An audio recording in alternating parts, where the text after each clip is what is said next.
Ooh, this does work. This is on. Good morning, good morning, good morning. Welcome, everybody. We're happy to have you for series number 3 for S.T.E.M Workforce Development. And you're in for a great talk today. We're really glad that you started your morning with us. I think one thing that we ask is that you just turn on your imagination cap today in what could be. We're sort of stuck in what is today, but the discussion today is what can be and what will be if we all start to work together. So I'm Beth McNeil, Senior Director at the Cincinnati Regional Chamber. And for our members in the room, thank you for your membership. For those that aren't members, we'd love to talk to you if you're interested in membership. But we're very happy to partner with Justin. It is our 3rd year for this series. We've evolved, we've grown, and we can't thank the Justin enough for curating this series and bringing a rock star panel every time we have this talk. The folks that are in front of you are not only great at what they do, but they're committed, passionate. So I'd like to introduce our moderator for the day. If you know her or have not met her, you need to make sure that you check it out. She is the GOAT of STEM. I know, that's a good way to start, right? But it is the honest truth. Whitney is a friend, but also a pioneer.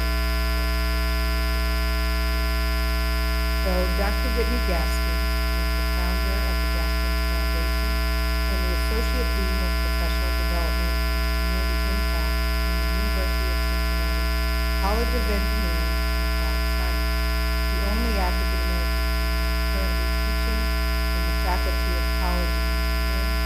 And I want to emphasize on only because some people say, oh, only, that's amazing. No, that's a tough spot to be in. But Whitney holds her head high.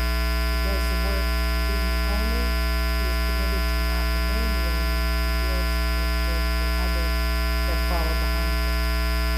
She earned her Bachelor of Science in Biomedical Engineering, her Bachelor of Science in Biomedical Engineering, her Master's in Business Administration in Quantitative Analysis, and her Doctorate of Philosophy in Biomedical Engineering, Education, not engineering. He currently is the National President of the National Association of Multicultural Engineering Program Advocates, which represents more than 35 student support offices in the universities across the country. He has been recognized as the Janice A. Lumpkin Educator of the Year Golden Torch Award by the National Society of Black Engineers, and has been recognized as the 2021 YWCA Career Women of the Year. Dr. Whitney Gaskin.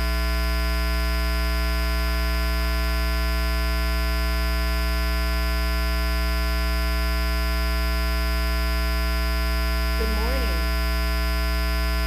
Wow, so we haven't woken up yet. Good morning. So everyone, I tell this to you. I grew up in a Baptist church, and so culinary science is a part of who I am, and so I don't hear you gotta wake up. You gotta wake up in the room. I'm so thankful that you guys have decided to join us for this important conversation. I want to encourage you all to think about what are the presidencies that are in your mind.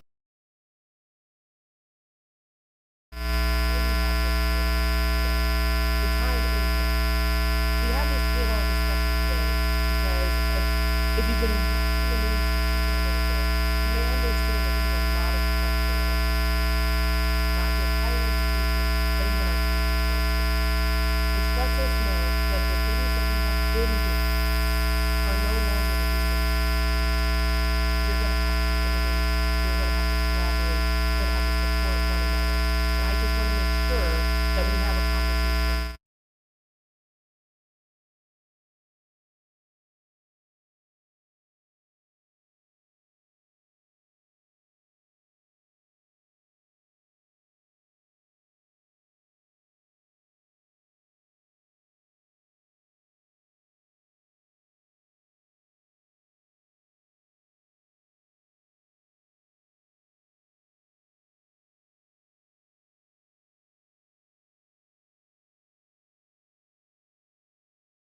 Wow, thank you.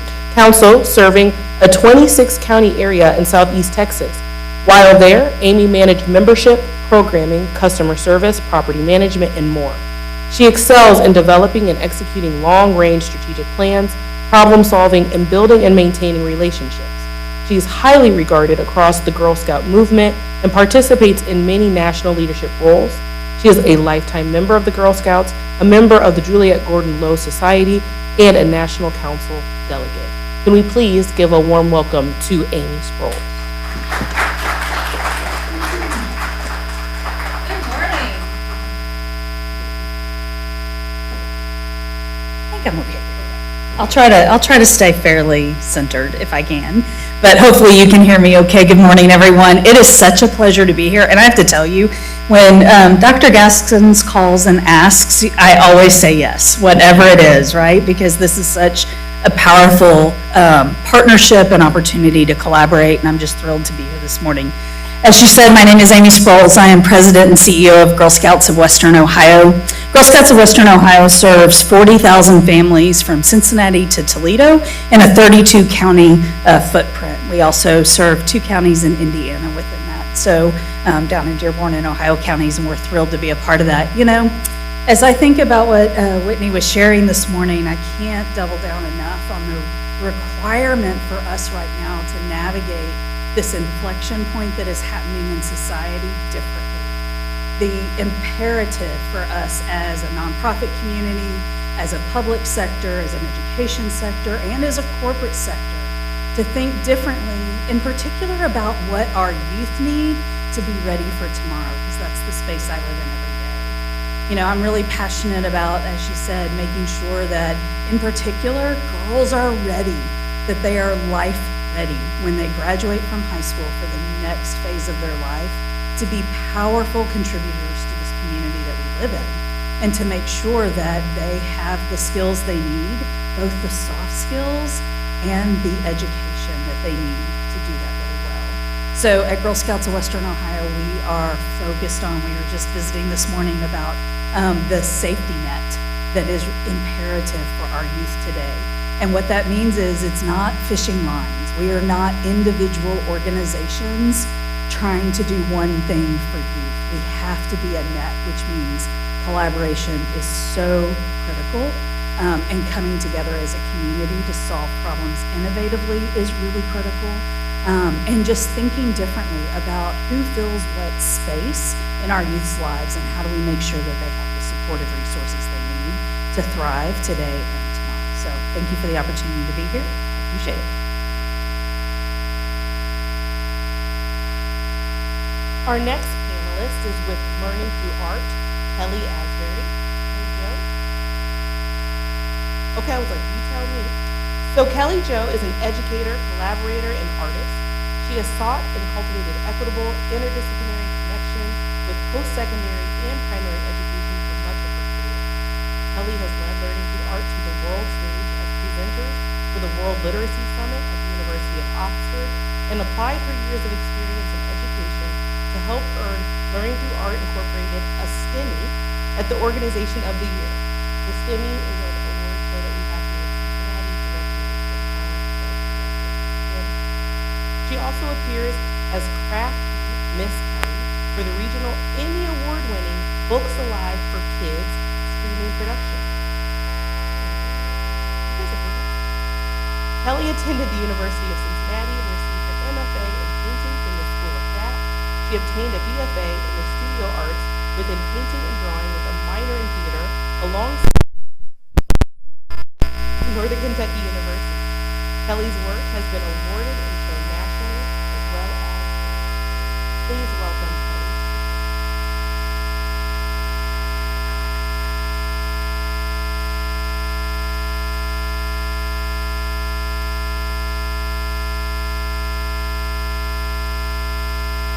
Good morning, everyone. It is such an honor and pleasure.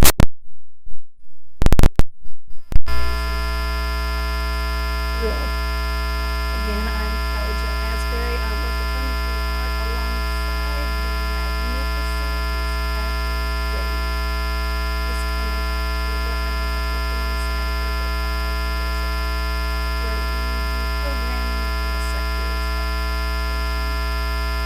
advocacy. Our premier program is Books Alive for Kids, which Dr. Gaskins was just speaking of. That is our literacy program that is very much so steeped in the interdisciplinary arts. So we are taking books from around the globe. We curate multiple libraries, and we bring them to life through sight, sound, and touch. So we are doing spatial and kinesthetic learning, and then we're taking immersive experiences and bringing those to the classrooms and taking students beyond the classroom into those different worlds throughout the metropolitan area to connect books to the institutions and organizations within our city. To briefly also mention what we just returned from the World Literacy Summit in the UK at Oxford University. We were thrilled to have been invited to present. We built a paper around the work that we do, and that work we entitled through the submission, Building Equitable Pathways to Literacy Through the Arts. And in everything that we do, it's built upon our new definition of the 3 R's in education. And that premise is very cyclical and consistently perpetuating in everything.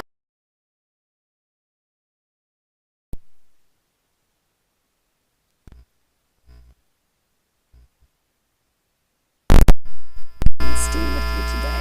Thank you.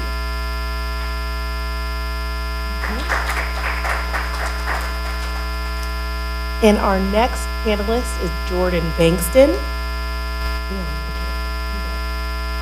Forever Kings Incorporated was founded in August of 2019 by Jordan Bankston, also known as JB. JB was born and raised in Cincinnati, Ohio, and several inner city communities across the region. He was raised by his mother and his maternal great-grandmother. He accredits his strong value for spirituality, faith, and family to spending so much time around his great-grandmother as a child. JB has lived his life trusting God to do the impossible. Forever Kings is just a small piece of the evidence of that. Growing up with little to no visibility of positive male influences caused JB to struggle with becoming a man, having clarity with who he was, and not truly knowing how to navigate through life. As a preteen, teen, and even a young adult, JB spent a lot of time hurt, angry, broken, living in unforgivingness, and trying to find himself until one day he decided that enough was enough, and it was time to get healed. Bankston often says that it is our greatest pain that we find our greatest purpose. JB knew that he was called to create a place for young men to heal and learn to become strong men. That space is what we now call Forever Kings. Please welcome JB or Jordan Bankston to the stage.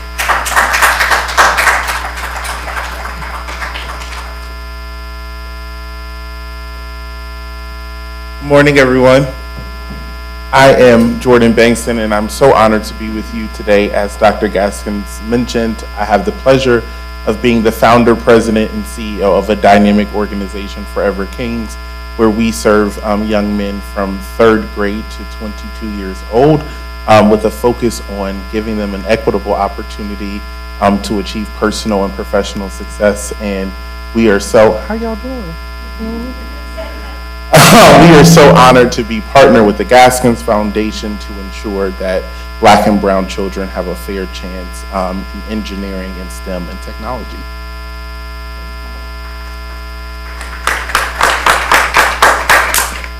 Now, I said in the beginning, each panelist was invited with intentionality, excuse me.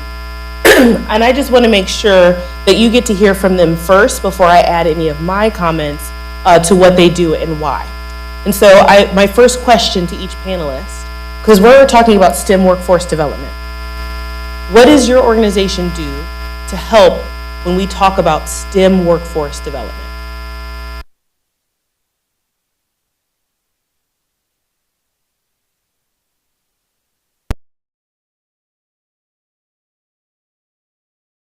What we constantly do at Learning Through Art is to, again, build those relationships. So opportunities to work with organizations like the Gaskins Foundation and to reach out to partners that we are actively involved with in the community to not only celebrate what they do, but to connect them to the projects that we are actually fulfilling So for example, the books that we curate are from around the world.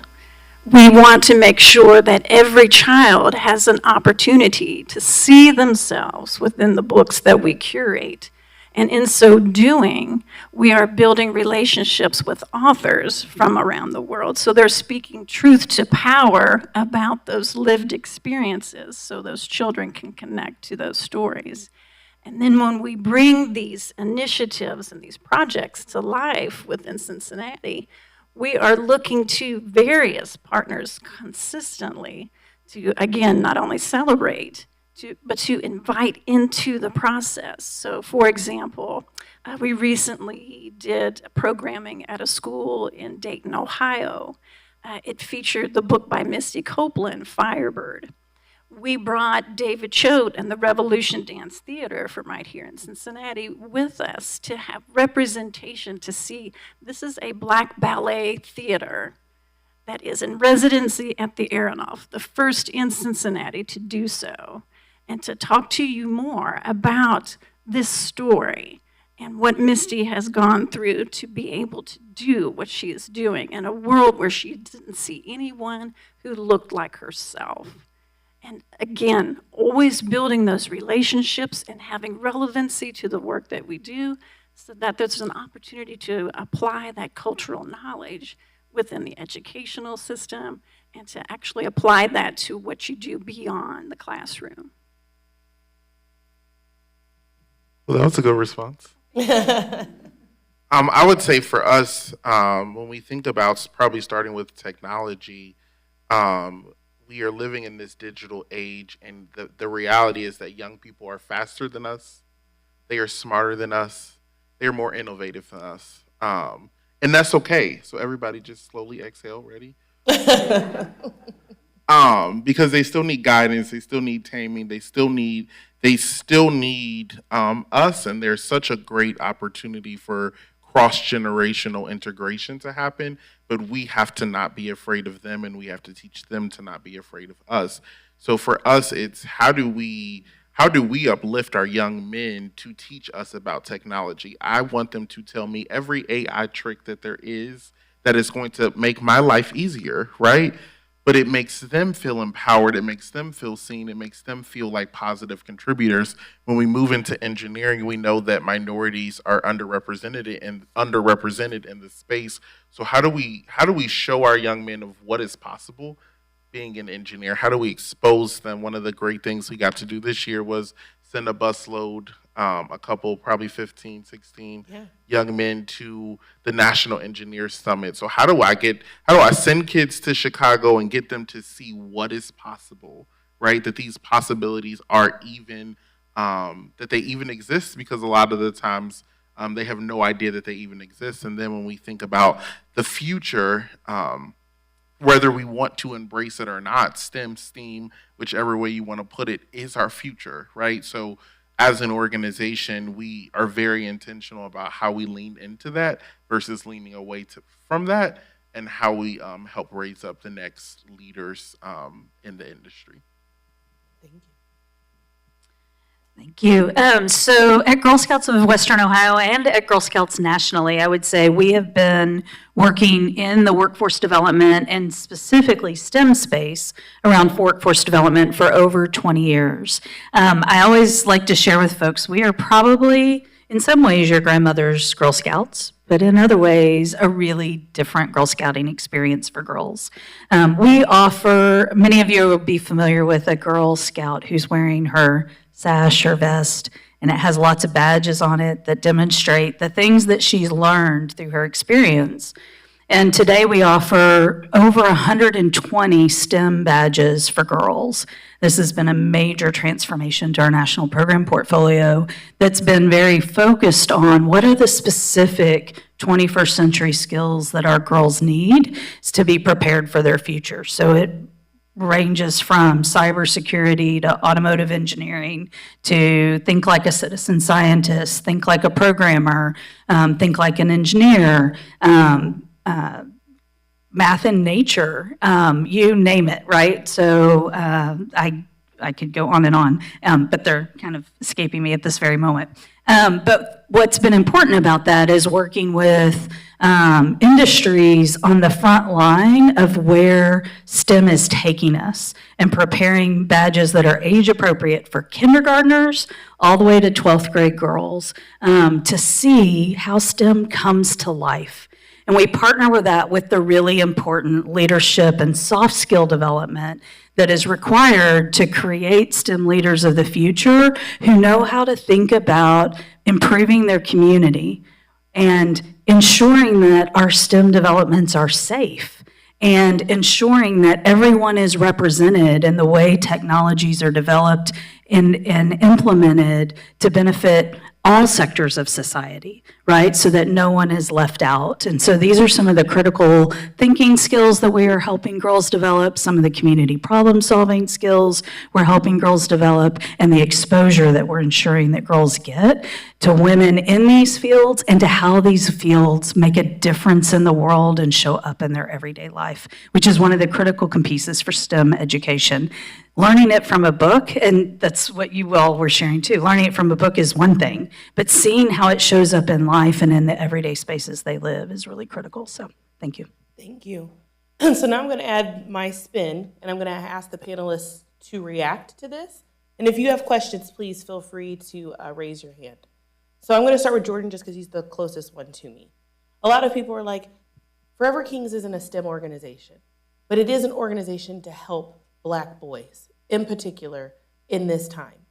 Why is that important to our STEM workforce? I have never lived through this. I feel like I'm living my grandparents' America, where there's such an attack on diversity, equity, and inclusion. And I'm challenged every day about, well, what is the opposite of that then? If DEI, as it is now, is considered to be the bad thing, are we championing uniformity, inequity, and exclusion? And I feel like that actually is what we currently have.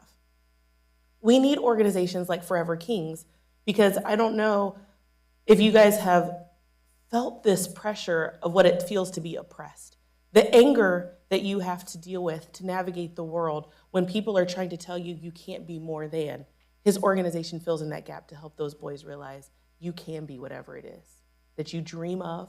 Let me help you heal. Let me help you deal with this rage. Because every day for someone to look at you and think that you're undeserving is a horrible feeling. I don't wish that on anybody. And I think that Jordan's group, Forever Kings, has been an amazing partner of the Gaskins Foundation by just allowing us to help share what possibility could be. He mentioned about the National Society of Black Engineers, going to that annual conference, getting to see 10,000 Black students who are studying engineering is huge. The theme across all of our panelists, I didn't ask them to talk about this, was representation. And we need it now more than ever, because if people can't see it, if it's not spoken into their dreams, they're not going to be able to achieve it, not because they're not capable. It's not a lack of talent, it's a lack of exposure. And he's helping provide that exposure to a demographic that is under attack in multiple fronts, not just in education, but in the culture. I don't know, Jordan, if you want to respond to that. Sure. I'll start with a story, if that's okay. I used to work in Winton Hills, and if you don't know, Winton Hills is a subsidized housing community. So the students go to school. The families that live in Winton Hills, they don't leave Winton Hills, right? They go to the grocery store at the bottom of the hill. The students, all of the children go to the same school. They all come to the rec center. It is very much once you're in, you don't come out. So that was very different for me. So I'm like, well, I'm talking about giving away Burger King gift cards, just using that as an example. And they're like, well, what's that? And I'm like, huh? You've never been to Burger King? You've never been to Chipotle? You don't know what Kings Island is? You have never seen life outside of this hill, outside of Wendy Avenue and the Kroger's on Kennard, right? So that's a problem, because how could you ever imagine what life can be outside of this if you've never stepped foot outside of it, right? So for us, we allow our members to self-determine. We don't say that college is the way, career is the way. there is no way. It is whatever works best for you, and we believe our role is to help young men find what God has put inside of them and push them into that versus telling them this is the way, this is the how, this is how you do it, right? And that starts with representation. But I'll say, as it pertains to DE&I, there's no way for us as an organization that we can say that we're going to back down from equity. Because the definition of equity is that everybody gets what they need based on where they are. So if a young man wants to be an engineer, I am going to put every resource that we have available into ensuring that he can become an engineer. That's equity. That's not saying that I'm going to take anything from anybody. That's not saying any of that. That's saying that I want to make sure that you who are starting at the door can still reach the stage. That the young man who lives in Wind Terrace, who has never in his life been to Chipotle, knows how to show up when it's time to go to that corporate dinner, right? I'm a grassroots leader, and I'll be honest, y'all, I didn't grow up around affluence. So I'm at these dinners, and I'm like, well, which fork do I pick up? Y'all can laugh because it's funny, because I didn't know, right? So now I have a responsibility, if you will, to make sure that when we graduate our young men, that they have at least had an opportunity. Now, if you don't do anything with it, that's a whole different conversation. But we want to make sure that they have an equitable chance, that we gave you exposure to everything that you needed to be successful. Thank you. Just to add some data for those who are like, well, what are the numbers? What does it look like? I can only give you for the engineering field. You guys can guess why. Heavily into engineering. We are less than 5% Black when we think about engineering workforce. His organization is necessary. If you want to know, if you're still on the verge of like, well, I'm not really sold on the DEI portion, I don't understand. All of the best innovations in the world have been invented by diverse teams. It is necessary for our country and our culture, if we want to move things together and forward, to have diverse representation. I'm going to switch a little because I'm going to have Kelly respond to this thread.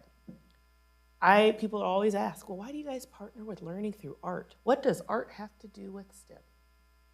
I can tell you the interconnectedness of the world doesn't go away just because we decided to teach classes in an industrial model. Nowhere do you work. Do you say, oh, I'm going to just do the math part now, and then I guess I'll do the business part later, and then no one operates that way. We need to have the interconnectedness of the world, and so moving from STEM to STEAM for children is important because they take things very literal. So we have to help make those connections for them. The bigger part of that for me is that I can't develop the STEM workforce if kids don't know how to read. It's deeper than just the connection of art. It is deeper than, the interconnectedness, which I love. But we have a literacy problem in the country along with the numeracy problem. But they can't become numerate if they're illiterate. I need programs that are going to help children, one, learn how to read, but also see themselves in what they read so they like to read, so that they can continue to read. So when it's my turn, I can say, now we can read this problem together and teach you how to solve it. But you have to be able to read it first. Would you like to respond? I would love to respond, Dr. Gaskins, thank you. So yes, the parallels between STEAM and STEM education and literacy are just innumerable. For example, I'm going to jump around because so many qualities are bouncing around in my mind right now. Returning from that World Literacy Summit, just to give you a quick perspective. Of the entire global population, especially referring to adults, of the 740 million people who are illiterate, over 2/3 of those are women. So things to chew on. In Cincinnati, less than 40% of our students are at a proficient level of literacy. The funding and the obstacles that our teachers and administrators face within public education already just overwhelming, and then on top of what we're dealing with an absurd administration, is even more daunting. So to answer the question you asked directly, Dr. Gaskins, but also to refer back to what Jordan was referring to as well. We have sat through many workshops, calls virtually recently, and attended conferences to where we are being spoken to about what's happening right now in a very clinical manner of how to navigate. And it is absolutely infuriating, because I can tell you right now, we are not a damn bit interested in rebranding what we do or changing the language, because again, as a literacy organization, and time in our history, once again, to where words have become loaded, and now saying the terms equity, diversity, inclusion are now under fire. We will not be doing that. We will not be rebranding. We will be leaning in, and we will be continuing the work. So again, to address these issues, to make these connections so that children can see that, yes, I can, and this is how. Having mentors be a part, bringing in representatives from the community so that you can see that I can do this. This is somebody that is actually already doing this.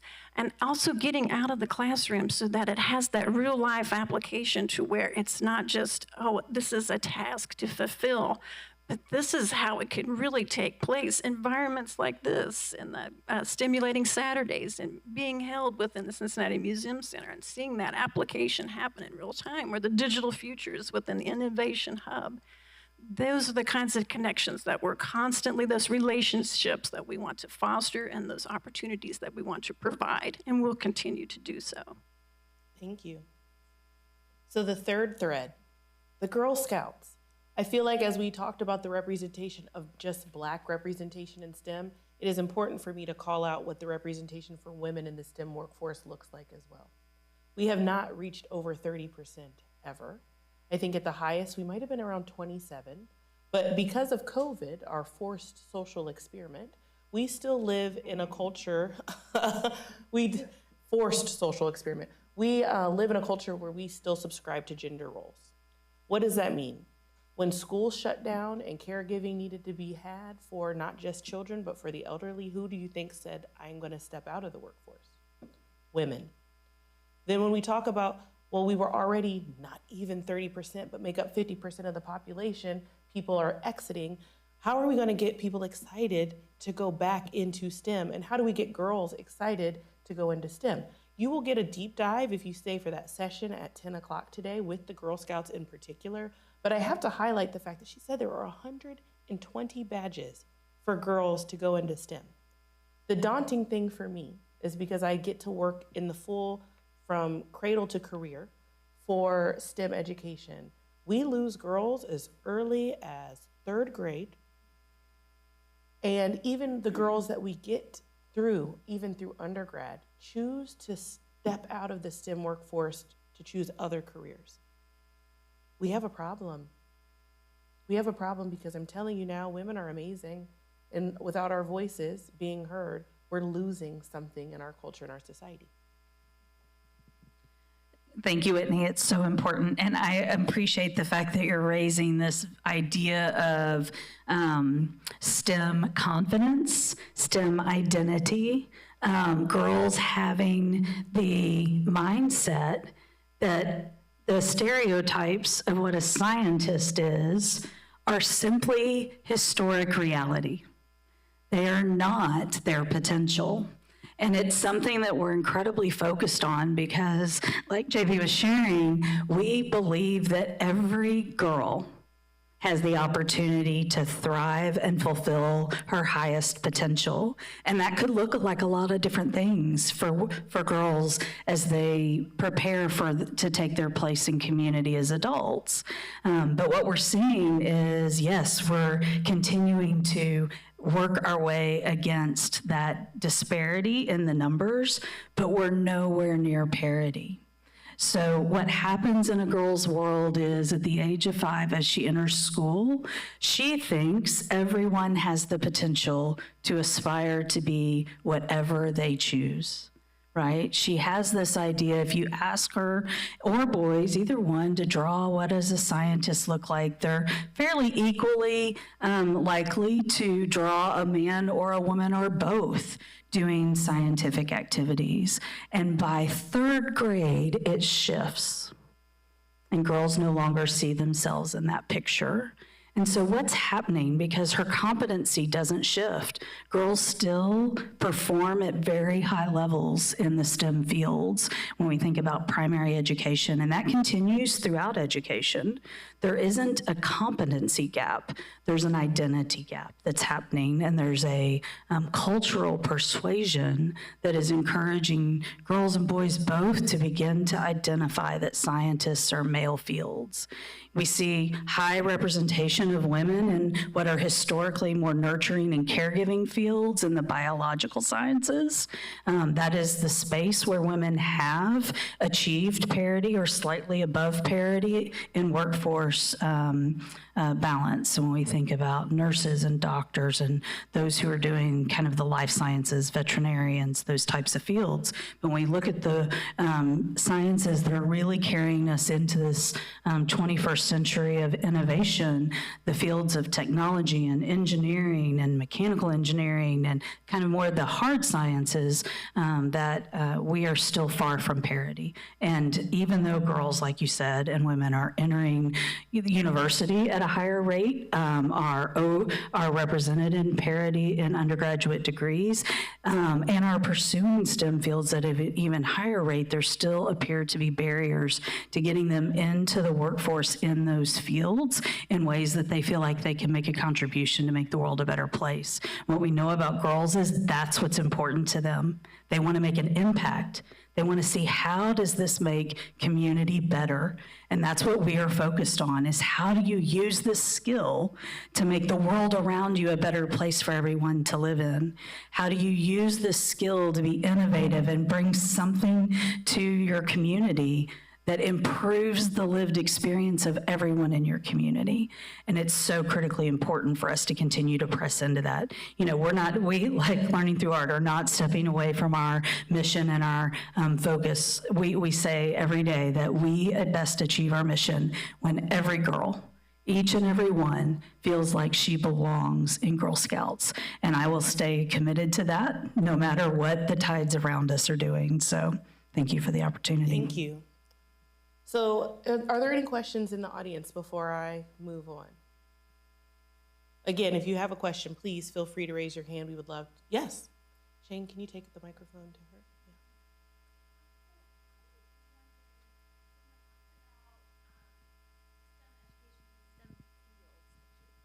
her? A lot of times I work at a college, so we're focused on technical education at Cincinnati State. And a lot of times those soft skills are so incredibly important to employers. So when we're on the end of providing that technical education, how are you all giving those students or those young people the soft skills that they need to be competitive when it comes to interviewing after they leave our care? So one of the things, I'll answer your question two ways. One of the things that I did prior to Forever Kings is that I used to work in our citywide youth to work program. And what we learned very quickly was that it wasn't that young people could not get jobs. It was that they could not keep jobs because they didn't want to wear their uniform, right?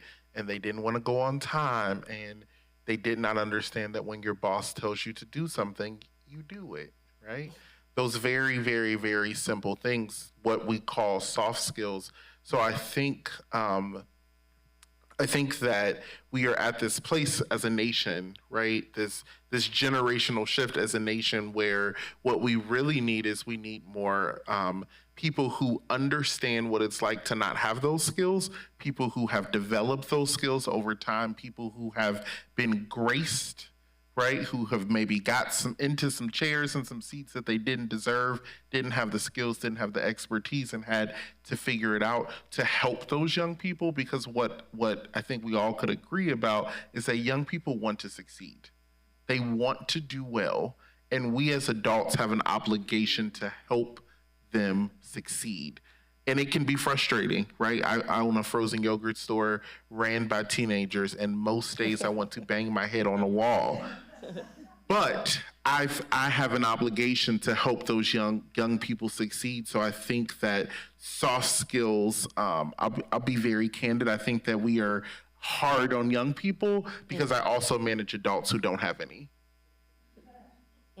I deal with 40-year-olds who are more unprofessional than 15-year-olds, and I can tolerate that you don't know better, and we make excuses for the adult.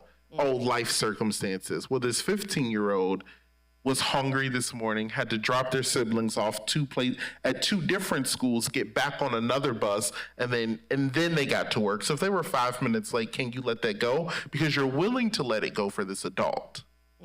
Right? So how do we, again, shift our mindsets to be more understanding? We should absolutely hold them accountable. I am never going to say don't escape accountability, but I think that when we think about soft skills and tech skills and workforce, we have to give these kids some space to figure it out. They're living in this digital age. They're living in this age where you don't talk, where you do text, where you do email, where you do on the phone, right? So you cannot expect them to have good customer service skills. They don't know how. That's the reality. They don't know how. They do not have it in them. And I think that that's from a workforce standpoint, what we're seeing is that everybody wanted these Gen Zers like, oh, they're gonna make me millions. Well, if they can get out of bed. Yeah. Right? So our options are to correct the problem, right? To grow these young people or to not have a workforce. Those are the two options at this point, right? So I don't even think that the question is do we? I think it's how do we, right? Because somebody has to work. Somebody has to work at Girl Scouts.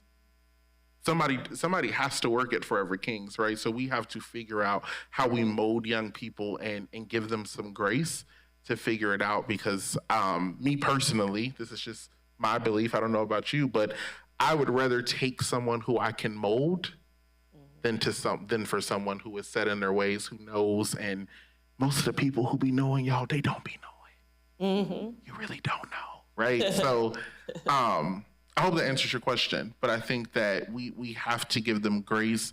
I think that we have to give them practical tools. I think the other thing that we have to do is we have to call it and name it. Too often we as adults will sit and have conversations about a young person or about he's so this, she's so this, but did you talk to them? Right? And I think that if we had more conversations with our young people, if we begin to understand their lived experiences, there are young men whose stories, even in Forever Kings, blow me away. Like, you lived through that? Like, that is the reality that you go home to. I think that it would change your mindsets. Thank you, Jordan. Do you mind if I would like to just expand upon this from the standpoint of, again, education, arts education, STEAM work, in that instead of always the focus being so much young people, so much pressure, achieve, and the beauty of an arts education, of STEAM and STEM education, is to build safe spaces to where you can fail. And so many conversations that we had, again, at the summit, having the space to take risks, having the space to realize, there is more than one way to solve this problem. There are a variety of ways to approach it. It's not about, okay, we're getting ready for testing. This is how you score a 4 when you make your response to this question. So much unbelievable pressure, building anxiety. This is a whole other discussion for another day, but what we're putting the young people through. And I just find it incredibly invaluable, whether it's been my experiences with the really young students or in post-secondary education to have that space to feel like you can take this chance. It may not work out, but those failures are also that's what's going to be what actually informs the work that you do and helps you to achieve what it is that you're going for in a lifelong way. Passions that can be unlocked for lifelong learning, far beyond that of a classroom. And so that is constantly what we're passionate about fueling. Yeah, thank you so much for the question, and it's a great one. And I think when we think about youth development and how to help young people be prepared for the demands of the workforce, or to your point, whatever path they choose, all of our program portfolio of curriculum is designed, and we serve girls, so that's what I'm going to speak into, right? But is designed with a girls' learning style embedded within it, and is a blend of soft skills and hard skills in every program they do, because we recognize that it's both and. I constantly am talking with our supervisors at work about just because you can do the technical components of the job, how you show up in doing that job is just as important, right? So it's both the how and the what. And what we have embedded in our curriculum is a couple of different pieces. First, it's how they learn. Girl-led, learning by doing, and cooperative learning. And when you think about what those three components of how girls are learning, it's soft skill embedded, right? So we are making sure, to your point, that girls are put in safe spaces to fail, and that they are given age-appropriate responsibility for their development and the development of their peers, with strong adult mentors supervising and guiding them through that process.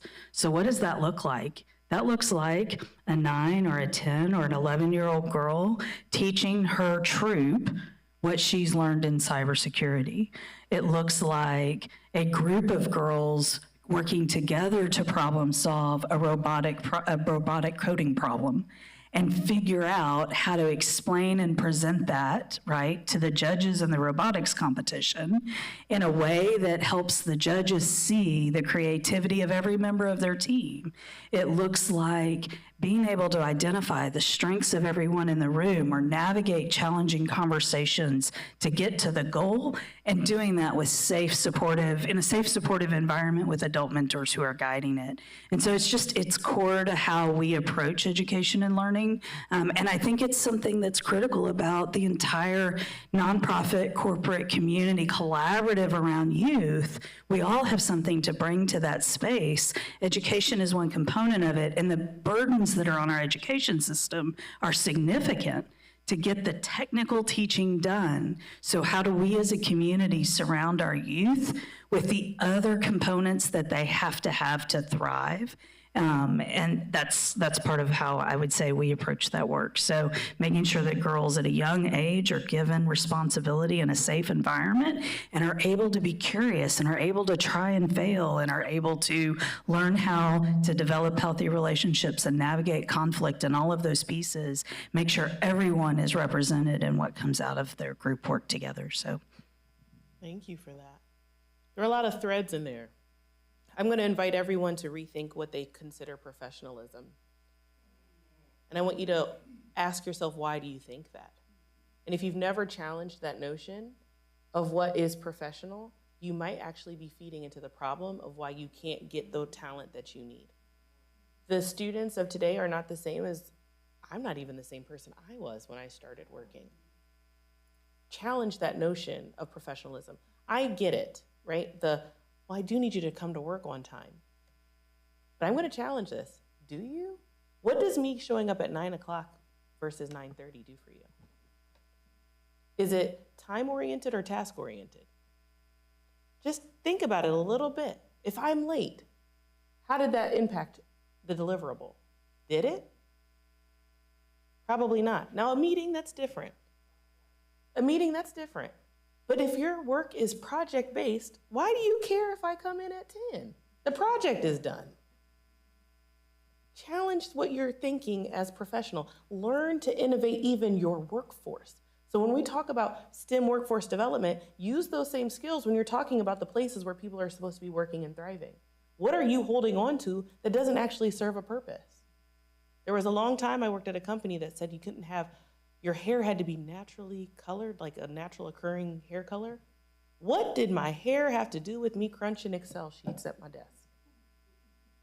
Challenge the notion of what you're deeming as professionalism. And I tell you that because if I can't express myself, if I can't be me, you're not getting the best version of me. I think about Marvel. I am a nerd, love all of the things. And they have the character Mystique, who is blue, and she changes into a white woman with heterochromia and like blonde hair, right? Because she's like, well, I have to navigate the world this way. And Magneto, who I think is more of an anti-hero than a villain, is like, can you think about how much more powerful you would be if you weren't using some of your power to mask who you really were? That's what we're asking people to do when we don't embrace them for who they are. That doesn't mean you don't have standards, right? That's not what I'm talking about. But sometimes the things that we're holding on to that are hot buttons for you, you might need to let go. It's probably not really a hot button. It's just an old school structure that you got comfortable with that probably needed to be changed a long time ago. I also want to challenge, yeah, go for it. I'll speak to the black male perspective Yes, of please. that, since I am a black male. Just a little. Yeah, go for it. We provide some of our alumni with internships, and we had a young man interning at a corporate company, and the feedback that I got about him. Now, I want to be very clear that we deploy the top of the top when we send them into, corporate companies. And the feedback I got back about this young man was that he was aloof and he was very uninterested and disengaged. And I said, that's interesting. And I did some more digging, asked some more questions, talked to the young man, and what it truly was that he just wasn't jumping up and down. And he wasn't coming in, hey, Jill, how you doing this morning? You want your coffee? Whitney, did you have your coffee this? Right? Because his personality is naturally a 5. Mm-hmm. He is just naturally a pretty chill guy. I think I've seen him in his whole life be upset 3 times. Right? But what was perceived is that he was disengaged. Right? Now, as someone who spends time disrupting spaces like that, right, and says challenging things in spaces, I'm aggressive. I'm aggressive, outspoken, all of these things, but when you're quiet, he's aloof. So what I think we have to think about is, what is the win for Black and brown students? Yes. When I conform to this, I'm going to be called this. When I conform this way, I'm going to be called that. So what do we really expect them to do? Yes. And how do we expect them to do it? And to comprehend that I have to completely, at 16, 17 years old, change completely who I am to thrive in this space, to have this opportunity. But then we say that we believe in belonging. Well, no, you don't. Yeah. Because if I belong as who I wake up as in the morning. Yes. Not the watered down version of myself that fits your narrative. So totally agree with that. I think that as we are teaching young people, it is one of the things that I toy with is dreads. A lot of our young men have locks. Yeah. I am never going to tell you to cut your locks. Ever. Not going to say it to you. Now, I do encourage them to put them in a neat style. We can have that conversation. It's still to be kept. It's just hair. Maybe. It's hair. It's just hair, though. It's hair. Yeah. It's just hair, it's just clothes, right? So I think that the conversation really goes so deep, because what is truly the win either way? Thank you for that. You touched on something else that I want to segue into another part of this conversation, and it was about running from accountability. It's a hot topic, or a hot button for me.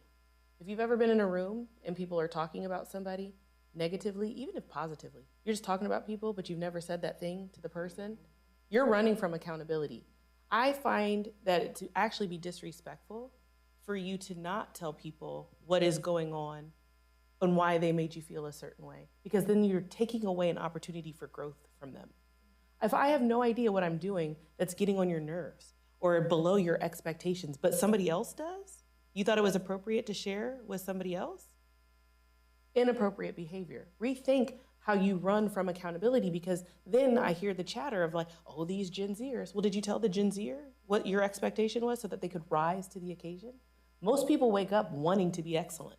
They actually do want to be good at their jobs, which leads me to this part of, well, what does that mentorship look like? All of you have said industry, corporate relationships matter to our work. But if you're not showing up, if you're in corporate America right now, and you're not showing up and giving back to the youth, modeling the behavior that you want to see, telling the mentees the feedback so that they can rise and grow, you're not helping the ecosystem. You're not supporting the charge. I'm shifting to that because how important is that mentorship for all of you? Wow. I think mentorship is so important. The principle of lifting as you climb. And one of the things, honestly, transparency, in full transparency, Dr. Gaskins, that breaks my heart about my work is that it is one of the most impossible things in the world to get Black men to show up for Black boys. Oof. To give 2 to 3 hours of your time to show up for our people. Often what I have found is that you have made a life for yourself and you making close to 7 figures. Let's just be real. We have Black men in very prominent, very influential, affluential positions, right? And what are you doing to make sure that the next young Black man has the opportunity? And what I promise. Okay, there we are. What I've learned is that we have a lot of gatekeepers. Yes. And not a lot of gate openers. That we have a lot of people who are sitting in their position and safeguarding their position, not advocating for anybody. Or you'll have your workshop, you'll have your conference, and you'll tell us stuff that GPT can tell us. Don't tell me how to make a pretty brain. Yeah, we're gonna. Don't tell me how to just make a pretty brain kit, right? Who did you go to, right, to get the dollars for your marketing, for your Yes. event, right? How do we really open the door for other people, right? And then how do we come alongside of them and say, hey, young man, don't wear that anymore?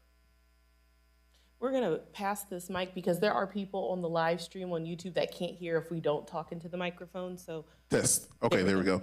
Right. So it's coming alongside young people, right? And I'll use the word discipleship, right? I'm a Christian, and it's walking with them and saying, hey, you're going to, how you show up to the mayor's dinner is not the same way you show up to prom. Yeah. Right? We're going into a different space, right? What is the difference between a blue suit and a black suit? Who is taking the time to tell young men that?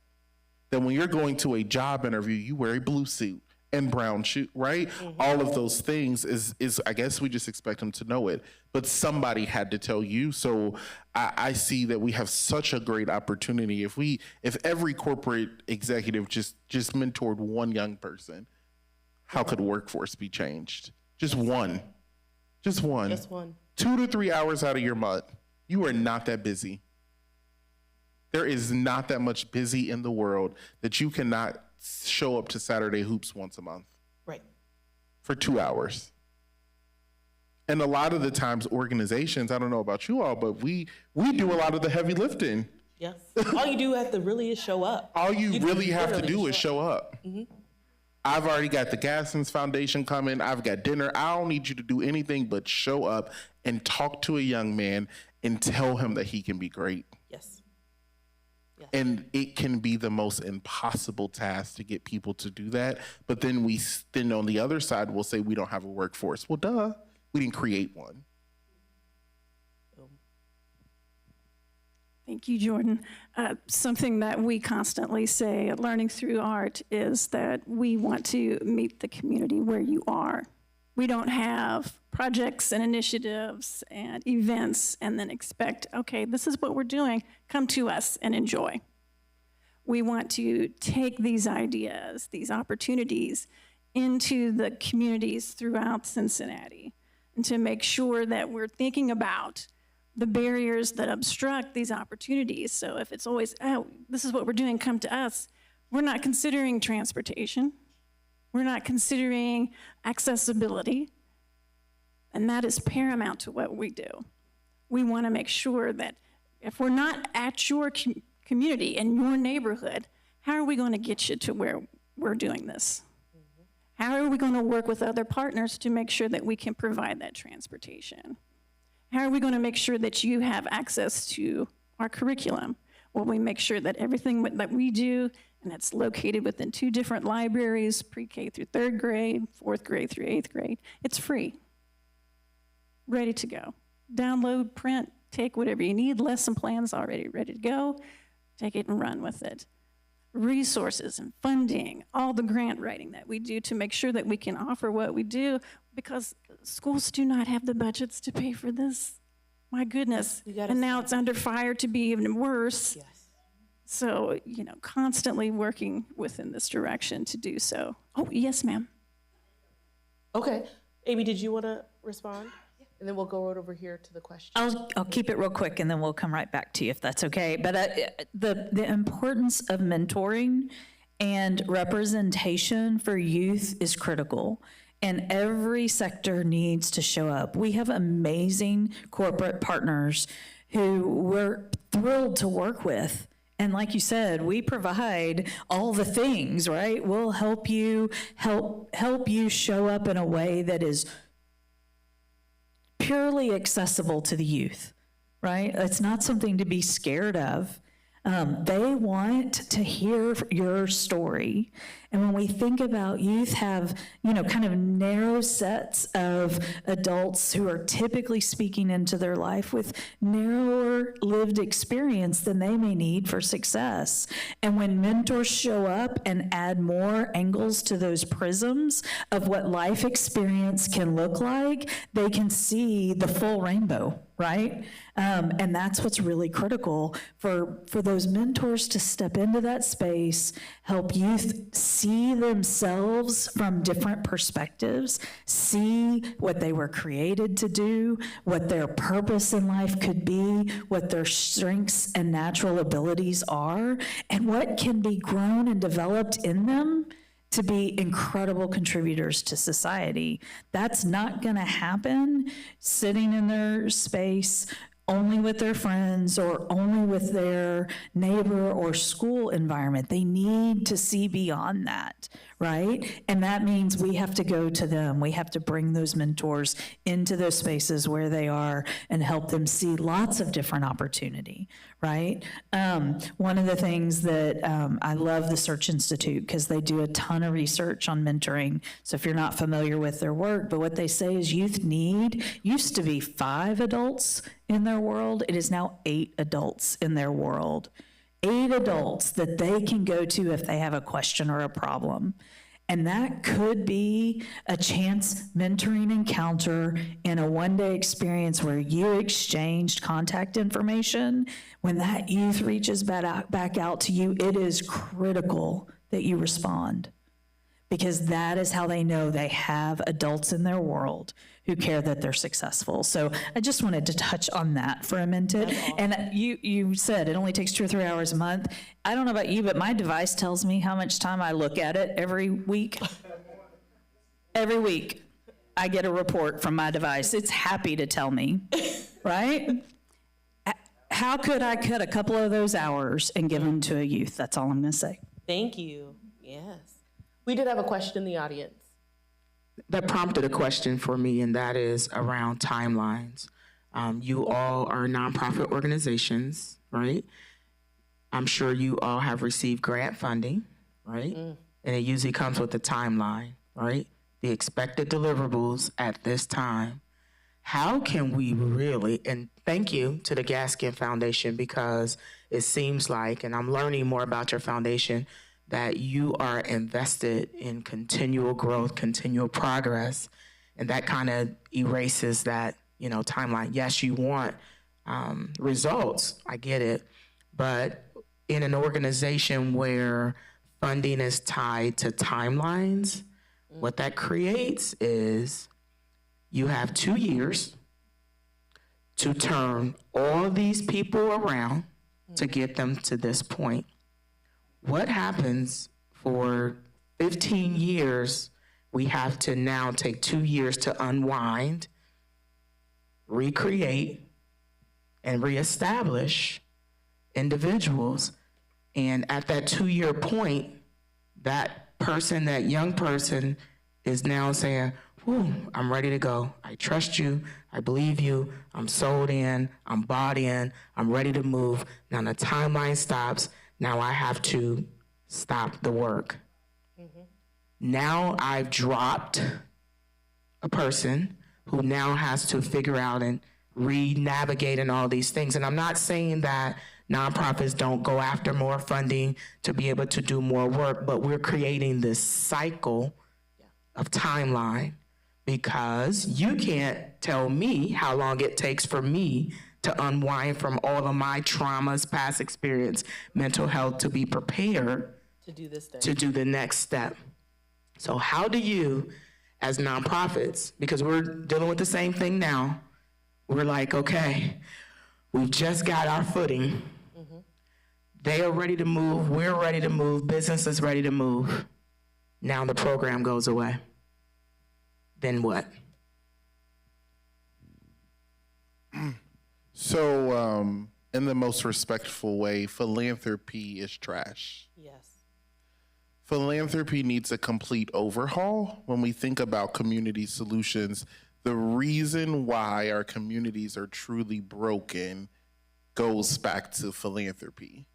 We have invested trillions with a T, not billions with a B, trillions and trillions of dollars to solve problems that have gotten worse. Why? Because $25,000 is not going to fix a deeply rooted issue.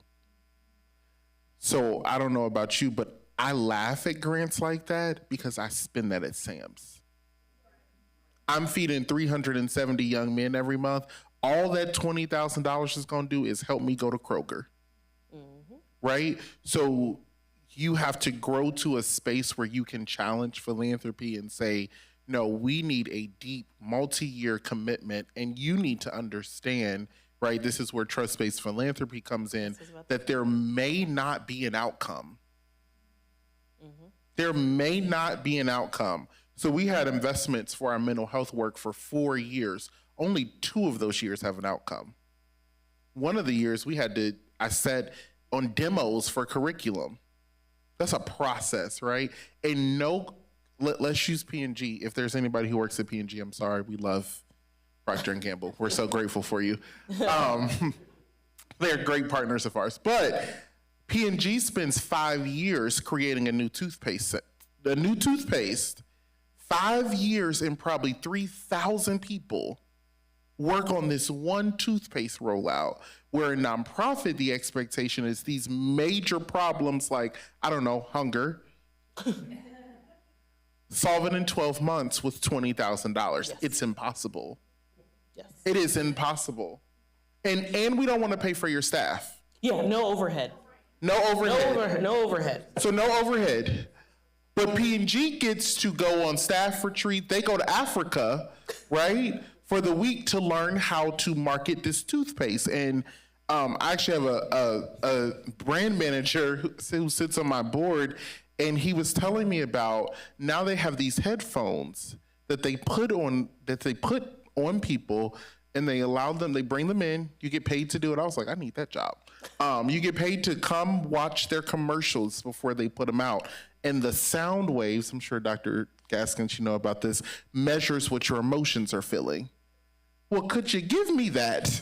Yeah. Because that would solve all of my problems. If I could put some headphones on a young man and it could come back with a report that tells me why he just behaved that way, right? So philanthropy is deeply broken, and there are no rules in philanthropy. The IRS has 5 rules for funders. There's only 5. There's only 5 things that the IRS says. Everything else they have made up. Yeah. It's all made up. Grant questions, somebody made it up. The IRS didn't. The government didn't. So that is where in some of the climate, it's like on our side, we understand it because it's made up. So we have to shift this power dynamic, and I'll share, we just walked away from a grant opportunity from a major funder because I felt a power dynamic, and I will not subject my staff or my participants to that. Because you need me just as badly as I need you. Because what happens if GCF can't give to anybody? If everybody's like, you know what, forget this, we're done, then there's no GCF. Then there's no Interact for Health. Then there's no BI3. Then there's no, if there is nobody to give money to, we really hold the power. But we have been conditioned to believe that they do, and we have to shift that. So I would say challenge softly, challenge with grace, but challenge. Ask questions, say, hey, if this is the outcome that you want, here is what it takes. You cannot solve hunger with $30,000. Yes. I just need to add, trust-based funding is where it is. So if you're in the philanthropy game, unrestricted, you are actually, and this is the challenge, I don't think you're in it because you care. You're in it so that way you can put a picture on your website to say that you're a good community partner. Because if you really wanted to make a difference, you wouldn't be restricting that organization and telling them how to do their job. See, that if they are the experts, you're funding the expert, let them work. Let them work. I also have to. Can I add, Dr. Gaskins? Yeah, go ahead. One of the things that infuriates me is that oftentimes I got out of poverty, right? We were poor growing up. My mother would tell the story differently, but that's okay. We were. You cannot then tell me, as someone who has never sniffed poverty, how you get out of poverty. So a lot of the times what's happening is as BIPOC leaders, we're saying this is the way out.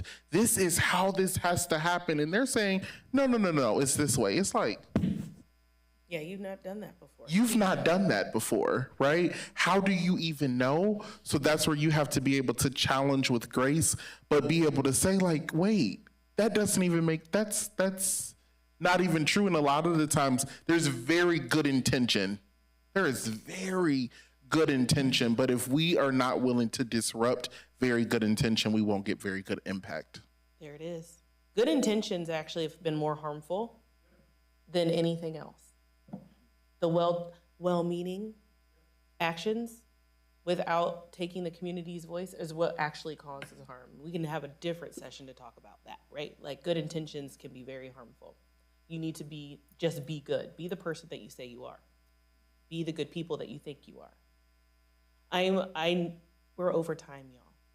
So I didn't know if anyone had questions, burning questions, because we're going to go into our deep dive with the Girl Scouts. But before we do that, I just want to say thank you to our panelists. If we can give them a warm reception.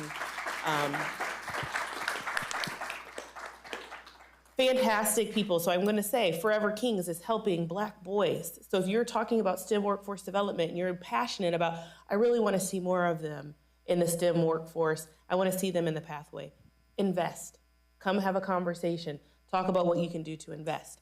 If you are talking about literacy and you understand that, hey, kids really need this outlet of literacy and art, please, Learning Through Art is here. Invest. Get involved. And investment isn't just money, it's time. We talked about the need for mentors. We need your talents too. We need all of the above because we are chasing $20,000 and $25,000 sometimes. We need support. If it is talking about, I need to help young girls develop, not just in STEM, but to develop into womanhood, the Girl Scouts are here. Talk to them. And if you are about, hey, I really want to develop STEM talent, the Gaskins Foundation is here. We have programs, Saturday programs, we're in schools, we're after school. We even have workforce development programs for adults to upskill so you can enter into the tech workforce. We're here. Talk to us about how to partner. I'm going to say this because we didn't talk about it, but I posted about it on LinkedIn. I'm in a time where I'm losing funding, not because of what I do is bad, because people are scared to double down on diversity, equity, and inclusion. Lost 4 federal grants, all of which were supporting STEM education and outreach. Over $1 million of money gone. If you want to know what you can do to help, invest. Help us. Help us so we can help you. Help us because it's what we should be doing in the community. We are communal people. We are not actually even designed to be by ourselves. We are designed to be in community with one another. So be in community. Help with the charge. Help with the lift. Give checks, give time, give support, champion, because we need it now more than ever. We're going to go ahead and transition to our deep dive. So about 10 minutes, we'll just take a quick break and then we'll come back and we'll do our deep dive. So thank you all for coming.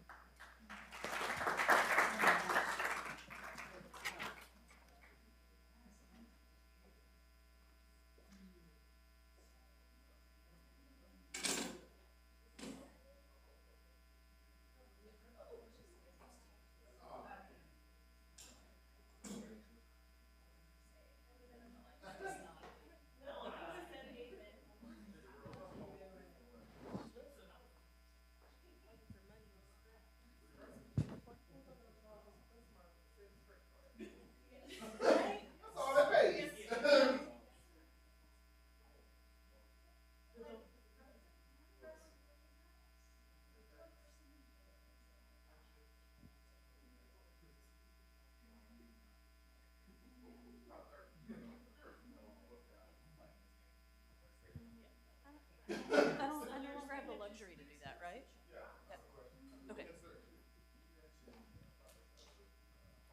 Let me get this. Okay.